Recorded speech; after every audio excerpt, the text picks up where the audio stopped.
Αναφορά 4 δευτερολέπτων, 72-69. Περπέρογλου για το Σπανούλι, από μακριά, για 3, μέσα! Ναι!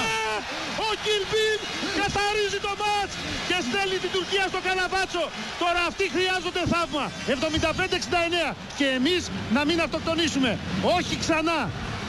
Είχαμε αυτή τη διαφορά και την αφήσαμε. Ηλιασόβα σε σου 3 πόντων, ευστοχή στα 63 δευτερόλεπτα. Χρειαζόταν φάουλ, είναι πολύ απλό. Όχι, είναι λάθος που ο Στράτος πάει να κλέψει την μπάλα. Ούτε κλέβεις, λάθος, δεν χρειάζεται να δοκιμάσεις, να ρισκάρεις. Και στην τελευταία περίπτωση κάνεις φάουλ. Μείναμε με 4 απέναντι σε 5. Στους 6 πόντους δεν ρισκάρεις για κλέψιμο. Παίζεις καθαρή άμυνα ή στην έσχατη περίπτωση κάνεις ένα φάουλ. Αυτό του φώναξε και ο Ζήσης. Λάθος από το Σπανούλι, τώρα ο Ζήσης πάτησε την πλάγια γραμμή.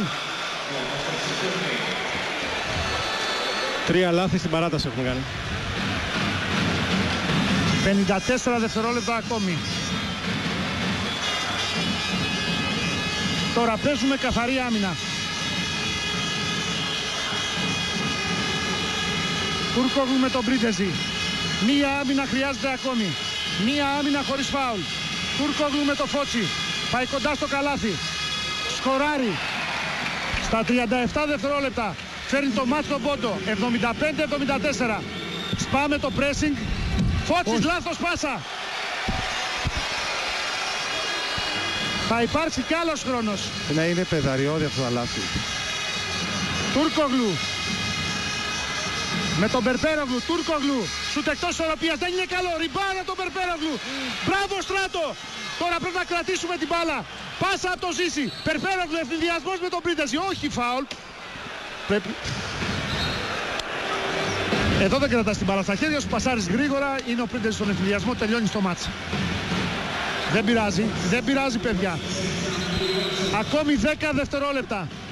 Η πλάστιγκα γέρνει ξανά προς το μέρος της Ελλάδας. Τέταρτο φάουλ του Ηλιασόβα. Έγιναν λάθη, τι να κάνουμε, γίνονται μέσα στο μάτς.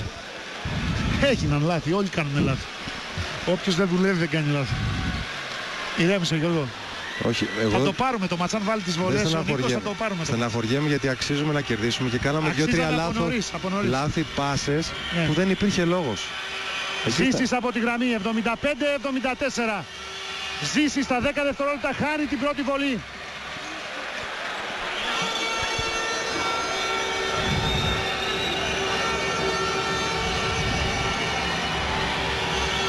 Έχει 5 στις 7. Και τώρα 6 στις 8.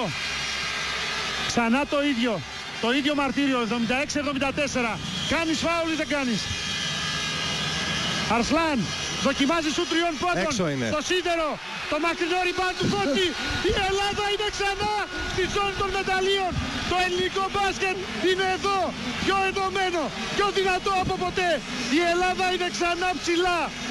Μετά από μια συγκλονιστική αναμέτρηση με δραματικό φινάλε, παρά τα λάθη μας, κερδίζουμε 76-74 την Τουρκία στην παράταση και πηγαίνουμε στην τετράδα. Η ανανεωμένη εθνική ομάδα, παρά τις τεράστιες απώλειες του Διαμαντίδη, του Παπαλουκά, του Βασιλόπουλου, του Τσατσαρί, παρά το γεγονός ότι πήγε να αυτοκτονήσει 2 και 3 φορές σήμερα, ρίχνει στο καναβάτσο την Τουρκία. 76-74. Αυτή η ομάδα έχει καρδιά. Και αυτή η ομάδα έχει καρδιά. Έχει κότσια, έχει ψυχή και παίρνει την νίκη. Και τα λάθη είναι μέσα στο πρόγραμμα, γιατί μιλάμε για άπειρους παίκτες, οι περισσότεροι εξ αυτών. Αν και το τελευταίο το έκανε ένας πολύ έμπειρος και ο αρχηγός της ομάδας ο Φώτης, ευτυχώς δεν κόστισε.